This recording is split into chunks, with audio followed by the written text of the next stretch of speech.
Good evening. Welcome to another exciting episode of Movie NP, the vlog where we review movies and analyze them for life hacks and self-help tips.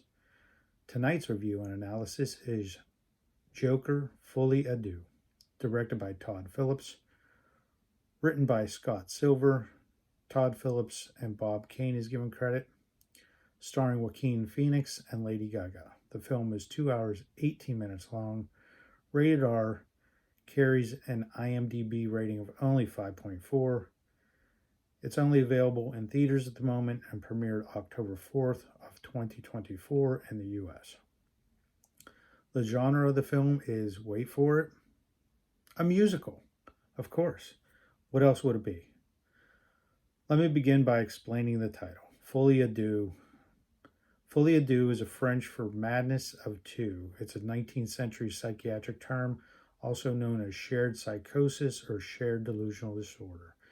It's believed that a delusion or false belief can be transmitted from one individual to another. So to give an explanation of this would be like, for example, a husband believing that he's contracted some type of disease, he's having somatic symptoms from it, and the wife believes that she's now caught it. She's having the same somatic symptoms, where all along there is no disease at all. It's all a delusion or a false belief of theirs. This symbolizes the relationship between the Joker and Harley. That's obvious, but I also think it symbolizes the larger picture and the cult following and mob that the Joker has created, and how easily this can happen in society. I'm going to start out with the plot and then immediately give my life hacks for the film, but this vlog will be a little different and probably a little longer than my others. For those that are interested, stick around after the life hacks, because I'm going to give my commentary on the film and a larger in-depth breakdown of the psychiatry and psychiatric conditions that we see in the Joker. So let's get right into the plot of the film. So spoiler alert. The film starts with a very downtrodden Arthur Fleck / Joker, who is in the maximum security wing of Arkham State Asylum after obviously being arrested following the events of the 2019 film Joker. But this asylum is much more of a prison than a refuge for the criminally insane. The guards are seen abusing inmates, and they use Arthur for their personal entertainment, and when he makes them happy, he is rewarded with cigarettes. We find that Arthur's trial is quickly approaching, and we meet his defense attorney, Marianne Stewart. Stewart's plan is to use the defense that he is insane, suffering a psychiatric disorder known as dissociative personality disorder, or commonly known as multiple personality disorder. She argues that it was not him who killed the 5 people he murdered, but the Joker. She believes that the Joker is triggered secondary to trauma Arthur experienced in the first film. Unfortunately, no one other than his defense attorney really believes this, including the judge, who finds him competent to stand trial. To meet with Stewart, he is taken to the minimal security wing of the asylum, where he passes a therapeutic singing group, and we get our first glance of Harley Quinn, or Lee. We see Harley is immediately enamored by Arthur, setting the stage for their relationship that soon forms. Following this meeting with his attorney, one of the prison guards gets the brilliant idea to get him approval to take Arthur to the therapeutic singing group that is held in the minimum security side of the asylum. This is when things get really hot, pun intended, and heavy with Harley. Harley tells him she loves him, and she starts a fire when everyone is distracted so they can attempt to escape. They are captured and returned, and Arthur is thrown in solitary confinement, but Arthur doesn't care, because we see a marked change in Arthur, because he has a new sense of purpose and worth, because he believes Harley loves him. Soon after Harley shows up in his cell, she tells him that she talked the guard into letting her in. He asks if she is real, which further illustrates that Arthur truly is mentally ill. She then applies makeup to him, making him look like the Joker, because she wants to see his quote-unquote true self. And then they end up having a conjugal visit. She then tells him that she is being discharged because the administration says she is a bad influence on him. She tells him this is a good thing because she can now be in court every day supporting him. During the first day of the trial, a psychiatrist is brought up as a witness and states that Arthur is completely sane and he is using the Joker as a ruse to get out of facing criminal charges. But Stewart quickly punches a hole in its assessment, pointing out that he has only spent 89 minutes with Arthur, and the records he reviewed were those from the same agency that placed him back in his mother's care, even though at 7 years old he repeatedly reported physical and sexual abuse. This is a pretty sound argument on Stewart's part, but for some reason Harley is upset with this. I suspect this is because just as the prosecution wants to argue the Joker does not exist and it's all just a show, in Harley's heart she believes Arthur does not exist and the Joker is his true self. She tells Arthur that his attorney is incompetent and she encourages him to fire her. She then has an argument with Stewart, essentially telling her the same thing. Stewart then meets with Arthur and tells him Harley has been lying to him. She told him she lived in the same neighborhood as he did growing up and suffered many of the same struggles. However, Stewart reveals that Harley signed herself out of Arkham and is the daughter of wealthy parents, and she lives with them in the Upper East Side. She also reveals that Harley's father is a doctor and Harley herself has a master's degree in psychology. She tells him Harley is only doing this for her own publicity. Arthur then meets with Harley and asks her if this is true. She admits that it's all true, but she explains it away, stating that she had no other way to meet him, and she told him all of this because she wanted him to like her. But none of it matters anyway, because we're now in love and I'm pregnant, and as soon as you are set free, we're going to live together and quote-unquote build a mountain. The next day in court, his love interest, Sophie, from the first film, or his delusional love interest, I should say, is brought up on the stand. She describes how she discovered that he had broken into her apartment and she was fearful that he was going to harm her and her daughter. The defense attorney then cross-examines and asked more. She asked, what did he do after she told him to leave? Sophie replied that he stated he had a bad day and he simply just left. She asked why she didn't call the police, and she replied that she felt bad because she knew his mother, and his mother told her that he struggled with mental health problems, and he would often go into his own fantasy world. She continued, stating that his mother made up a story to keep him from killing himself. She was asked what this story was, and Sophie replied that his mother told him that he had a purpose in life and he was put on this earth to make people laugh. But then she went on to say that his mother couldn't stand his laugh and thought it was stupid and that his jokes were not funny. This angers Arthur and he fires his attorney because he feels she did not defend him against these statements. Arthur then tells the court that he will defend himself, and although advised against it, the judge agrees. This is when Arthur steps it up a notch, or quite a few notches, and begins to show up in court dressed as the Joker. But when Gary Puddles, Arthur's old friend and co-worker, gets pulled up on the stand, things begin to boil over. I think initially Arthur thinks Gary's testimony will support his argument, but instead, just like everyone else's initial testimony, it tends to lean toward the district attorney, Harvey Dent's argument.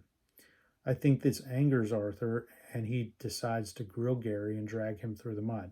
And here's when I think Joker's narcissism and cockiness gets the best of him, because he begins to brag and mouth off of how he is pulling the wool over everyone's eyes, including the dumb prison guards at Arkham. Unfortunately for him, the guards are watching this all play out on TV. By the end of Puddle's testimony, he admits that he had never saw Arthur like that before, and this supports Stewart's argument that Arthur suffers from multiple personality disorder. But something more critical happens here. Arthur realizes that he has hurt and damaged his friend. Puddles tells him he is scared to do anything any longer, and Arthur has ruined his life. I feel this is when it clicks in Arthur's head that he has become a monster, that he has become no different than the people who tortured him, and he has done to Puddles the same thing that society has done to him. To make matters worse, when he returns to the prison, the guards are waiting for him. They grab him and drag him down into one of the bathrooms, and the three of them assault him. They do not show the events, but it implies that at least some of the abuse is sexual in nature. They then throw him back in his cell, beaten and bruised, and he can do nothing but lay there and hear the guard strangle his friend Ricky to death. I feel this is the turning point. This trauma, coupled by the realization that he has done to Puddles, breaks him or jolts him out of the Joker persona. This results in him showing up the next day in court wearing worn out makeup and tells the jury in his closing argument that there is no Joker, there never has been a Joker, and it's all just him, and he knowingly killed 6 people. The 5 known individuals he confessed to killing and his mother. He also states that he is remorseful for this. Harley walks out of the courtroom disappointed and disgusted in him. He later tries to call her to tell her he wants her in courtroom for the sentencing, but she does not pick up and lets it go to an answering machine. She can hear him singing to her while we see her place a gun to her head. The next morning he is being sentenced. The jury begins to read that they find him guilty of first-degree murder of the first victim. They find him guilty of first-degree murder of the second victim. Then, boom, the wall of the courtroom is blown open. In the devastating aftermath, we see that the left side of Harvey Dent's face has been disfigured. Arthur finds his way to his feet and stumbles out of the room onto the street. Here he is seen by one of the mob who is dressed as a Joker, and he leads him to a car so they can escape. But soon we find Arthur has no plans to escape and be leader of their gang, so he lets himself out of the car and begins running away. He then notices Harley sitting on the top of the stairs that we see in the first film. He approaches her and tries to make amends, but she has no interest and tells him goodbye and walks away. Cop cars then surround the area and Arthur is again taken into custody. Soon after, they show him back in Arkham. A prison guard tells him that there's a visitor waiting for him and begins to escort him to the visitor area, but he and the guard get separated on the walk there. He is then approached by another inmate who tells him he has a joke for him. The punchline of the joke is this inmate violently shanking Arthur in the abdomen. After a short fantasy scene, we witness Arthur falling to the ground, hemorrhaging and seizing. He then becomes motionless and the film cuts to the credits. This film reminds me of another film from 2008 called Bronson, starring Tom Hardy. We see some similar traits here, and Bronson is actually a true story based on a inmate that cost apparently the British government a very, very much large amount of money that they ended up releasing him because he was costing them so much money. So let's get into the life hacks and the self-help tips. But before we get started, I have to give you my usual disclaimer. What I'm about to discuss is for general purposes only. It's not intended to diagnose or treat anyone's conditions. Speak to your healthcare provider. Only you and your healthcare provider can determine the best course of action for you. So number 1, acknowledge and address mental health issues and seek professional support. Arthur's transformation into the Joker is a profound depiction of how untreated mental health problems can escalate. This underscores the importance of recognizing and seeking professional help for mental health concerns. Understand the impact of environment and relationships. The film illustrates how Arthur's surroundings and interactions significantly influence his mental state. This highlights the value of cultivating supportive relationships and environments that promote positive mental health. 3. Express emotions through creative outlets. Arthur's use of dance and performances as a means to express his inner turmoil suggests that engaging in creating activities serve as a therapeutic outlet for emotional expressions. Very, very true. 4. Set boundaries and recognize manipulative influence. The narrative showcases characters who manipulate or misunderstand Arthur, leading to detrimental effects. This emphasizes the importance of establishing healthy boundaries and being aware of negative influence in one's life. 5. It's okay to be yourself and be unique, but find a balance. We often hear extremes. The media is confusing. On one hand, you're supposed to be a supermodel, and then the next day, it's okay to be yourself and be body positive. But the answer is somewhere in the middle. I once worked with a man who had schizophrenia. He managed himself pretty well, but it took years for him to learn how to cope. One of his coping mechanisms was avoiding TV. I asked him why, and he told me that it was too confusing for him. He explained it like this: one commercial tells you to use this type of toothpaste, and a few commercials later, you're told to use another type of toothpaste. What he was describing was a condition called ideas of reference. This is when a person thinks something in the media is directed specifically to them. You can understand how difficult this would be for someone. My point is, be careful of the media. It might be my dream to run around dressed as a deranged clown, but I'm not going to get far as an accountant, a lawyer, or a medical professional if I'm running around 24/7 looking like, well, a clown. Life's about compromises, even with yourself. Also, please remember your rights only goes so far as someone else's rights. In other words, your rights stop when they begin to infringe on another person's. We all have the right to life, liberty, and the pursuit of happiness, but not when they begin to infringe on others. And 6, most important of all, be careful what you hate, because you become what you hate the most. Hate is a strong word that I feel gets thrown around way too often. Young kids use it much too often as in, I hate broccoli. What they really mean is they dislike their broccoli. The definition of hate is to feel intense, passionate dislike for someone or something. The point is that we often become what we hate. Arthur hates society for being a monster and doing to him what it did. But through his hate, he became the monster himself. In addition, our bodies physically respond to emotions. Strong negative emotions lead to strong negative impacts to your body. Cortisol levels rise, which contribute to weight gain, inflammation, and high blood pressure, just to name a few. Ways to avoid these negative emotions include writing a gratitude log journal, writing a journal every day, what you're hopeful and thankful for. Even if you don't ever go back to read it, just the fact that you're writing it out is a positive thing. 2 is don't compare yourself to anyone else. The only person you should be comparing yourself to is the person you were yesterday. And 3, put yourself in other people's shoes. I mean, not literally, because that's probably another psychiatric condition, but imagine what that other person's going through and give that some consideration before you judge anyone else. And that's it for my life hacks, folks. The rest is my commentary on the film and the psychiatric conditions that we see in the Joker. So, commentary is first off, what's with the musical here? I mean, obviously, this is to illustrate Arthur's mental illness and his difficulty with slipping in and out of fantasy and delusion. This reminds me of Shakespeare's quote, all the world's a stage and all the men and women merely players. They have their exits and their entrances, and one man in his time plays many parts. This summarizes how individuals go about their daily lives interacting with one another. Note how everything in this film is sensationalized. They even go on to say that this is the first ever televised court hearing. Society uses people like Arthur for entertainment.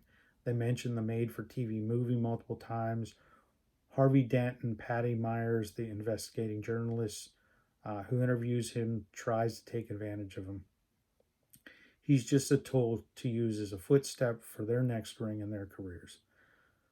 The humanity being stripped out of all of it. Similarly to the act made by Leonardo DiCaprio's character Teddy Daniels does at the end of Shutter Island, Arthur does the same thing here and discontinuing his fight and giving up. I think he has come to believe that life sucks and it's not worth living any longer. He does not want to be the king of the sociopaths. He does not want to see himself as that. He sees himself as the victim while society sees him as the monster, whereas the reality, it's more likely the opposite. Society is the monster. He did not intend to hurt anyone, and he certainly does not wish to go on doing so. And realizing this, his acts have caused him to become no different than the people who hurt him. So he feels it's better just to give up and essentially suicide by society's hand. And where was Batman in all this? I didn't catch a mention of him or even a random news report in the background about Batman. I think that would have even been nice. But overall, I feel Todd Phillips went more the social commentary angle, more so than for the entertainment value and what the fans were looking for. Um, and unfortunately, I suspect this is going to be reflected in the box office. It seems that social commentary pieces don't matter. They don't make the impact they should. If they did, people like Mark Twain, Will Rogers, George Carlin, and Dave Chappelle would make a bigger impact. We all know what Carlin and Chappelle say is true. We laugh at it, but the very next morning, we forget about it and move on. So let's talk now about some of the psychiatric disorders seen in the film. We already talked about Folie, Deux, so I'm not going to go into that further here. Now, I do applaud Todd Phillips' efforts in making the social commentary here through the film, and particularly in the last installment, Joker. But I feel often films like this often confuse psychiatric conditions and lead to further stigma. So, exactly what psychiatric disorders does Arthur suffer? Clearly, he suffers from pseudo-bulbar affect disorder, fantasy addiction, and I do believe he suffers from multiple personality dissociative identity disorder.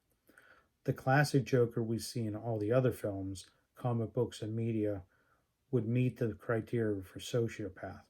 But with this Joker slash Arthur, this is not the case. This is clear when he shows remorse for the murders during his closing arguments. So, what is pseudo-bulbar affect disorder, or PBA? It's uncontrollable laughter and crying episodes that have significant impact on the patient and their family. It leads to embarrassment. It leads to fear. And in fact, one patient I ran into years ago when I worked inpatient psych ward got teased just like Arthur did and was even assaulted in jail because the other inmates thought he was laughing at them when unfortunately he wasn't. And this is, unfortunately, it's no joke here. PBA is caused by an underlying neurological condition such as a stroke, dementia, Alzheimer's disease. Traumatic brain injury is a huge one, Parkinson's disease, ALS, and multiple sclerosis. And they might not tell their providers out of embarrassment, or they might not realize that it's a treatable disorder. So if you're a medical provider, please ask them, have you had any periods of uncontrollable laughter or crying? And if you fit this criteria, if you yourself have uncontrollable crying or laughter spells, please talk to your healthcare provider. There is treatment for this. Fantasy addiction is the other psychiatric condition he has. Now, fantasy addiction is characterized by an excessive and compulsive engagement in fantasy world or daydreams, often as an escape from reality. Individuals with this addiction frequently immerse themselves in elaborate, idealized scenarios or imaginary experiences that interfere with their daily lives, responsibilities, and relationships. This addiction manifests as a persistent need to retreat into fantasy realms, overshadowing real-world interactions and responsibilities. It can be caused by multiple factors, including anxiety, social anxiety, trauma, becoming overwhelmed with responsibility, or in the case of video games and social media, it may develop independently of itself. Fantasy addiction does not fit any current official DSM-5 disorder, however, it meets many of the criteria of other addiction disorders.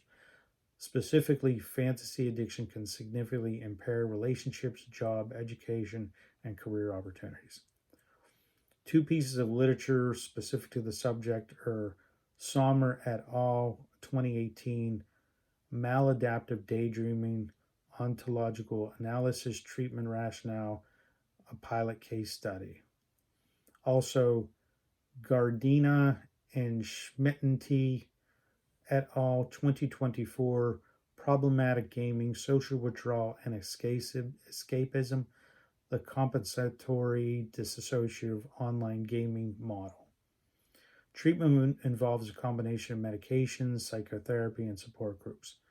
I suspect that this will get worse because of the availability of screens today, and there are some things that we can do about it.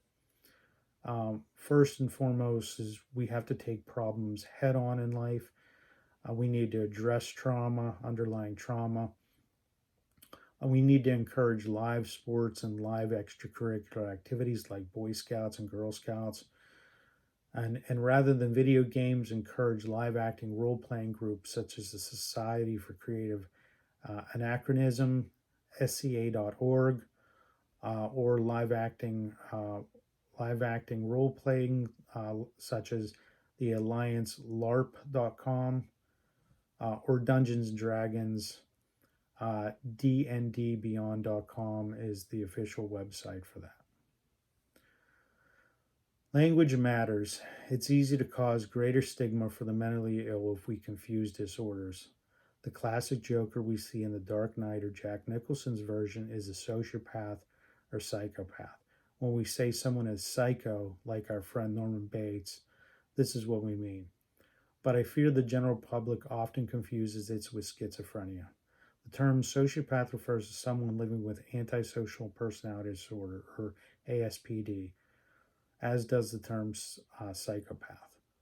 The most recent edition of the Diagnosis and Statistic Manual of Mental Disorders mental health professionals use to diagnose mental health conditions defines ASPD as a consistent disregard for rules and social norms and repeated violations of others' rights. People with the condition might seem charming and charismatic at first, at least on the surface, but they generally find it difficult to understand other people's feelings. They often A, break rules or laws, B, behave aggressively or impulsively, C, feel little guilt for harm they cause others, and use manipulation, deceit, and controlling behavior. Causes of sociopathy and psychopathy. The causes of ASPD are not clear. Clearly, a combination of environmental and genetic factors are at play. Think the classic nature versus nurture. Some research estimates that between 38 to 69% may be hereditary, while some known environmental triggers may include neglect, childhood neglect, abuse, and other traumas, particularly when those are caused by a parent, because this undermines our trust in the world. The one person that we're supposed to trust and we believe is to protect us is the one that has caused us the most harm, and that is very, very damaging. So can it be treated? Yes, but it requires a combination of psychotherapy and medications. Medications is not the primary or first line of treatment here. Psychotherapy is. Medications are just supportive. They also found people with stronger social ties and support, such as a spouse or family, are more likely to experience remission. Psychotherapy may be helpful in understanding how the disorder can impact your life and relationships. A mental health professional will work to develop strategies and help decrease the severity of the symptoms. The takeaway here is sociopath/psychopath/ASPD and schizophrenia are not the same thing. Those with schizophrenia often exhibit what is known as psychosis, or a disconnection with reality. This may result in delusions or holding beliefs that are not true, or audiovisual hallucinations that may be so severe as they believe that demons or monsters are after them. The point here is that schizophrenia and those in psychosis are rarely violent, and if they are, it's because they have mistaken you for one of the demons chasing them. It's not done out of intent. Whereas individuals that suffer from sociopath, psychopath, or ASPD knowingly act because they get something out of it. But let's digress back to the film. I believe the overarching argument to this film and the first film is the severe breakdown of social service systems. So, how did we get here? Soapbox alert, folks. So, the disappearance of the long term care facilities and psychiatric beds has escalated over the past decades, sparked by a trend toward deinstitutionalization of psychiatric patients in the 1950s and the 60s. This was fueled by a couple facilities that unfortunately abused individuals. This led to lawsuits that significantly increased the cost of care in these facilities. Prior to these lawsuits, these asylums / long-term care mental health hospitals were largely self-sustaining.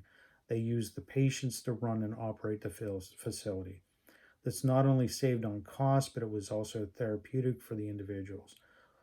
Following the lawsuit, the asylums were required to hire external workforce.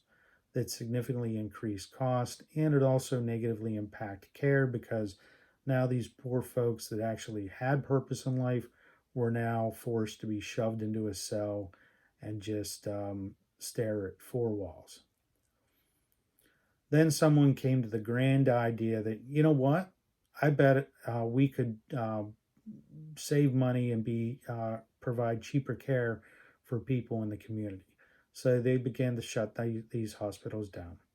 Problem was the money earmarked to run these facilities was never channeled down to the community services. These patients were simply dumped on the community without resources to care for them. It was all well intended, but what happened was over the last 50 years is that we now lack a sufficient number of psychiatric beds and facilities. A 2012 report showed that psychiatric beds decreased by 14% from 2005 to 2010. That year, there were only 50,000 state psychiatric beds, meaning that there was only approximately 14 beds per 100,000 people. Those that require intensive psychiatric care find themselves homeless or in prison. The percentage of people with serious mental illness in prison rose from 0.7% in 1880 to 21% in 2005. Many of the private mental health hospitals still in operation do not accept insurance and cost upwards of $30,000 a month. What is very sad is that Dorothea Dix worked very hard and long to advocate for mentally ill and build these long-term mental health care facilities in the United States in the late 1800s.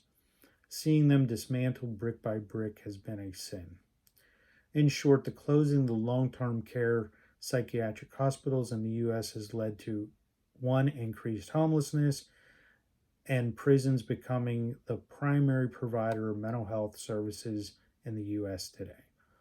One article I found suggested that people living on the streets in the U.S. are anywhere from double to 5 times that of our European cousins. In fact, Greece and Japan have nearly no homeless problem.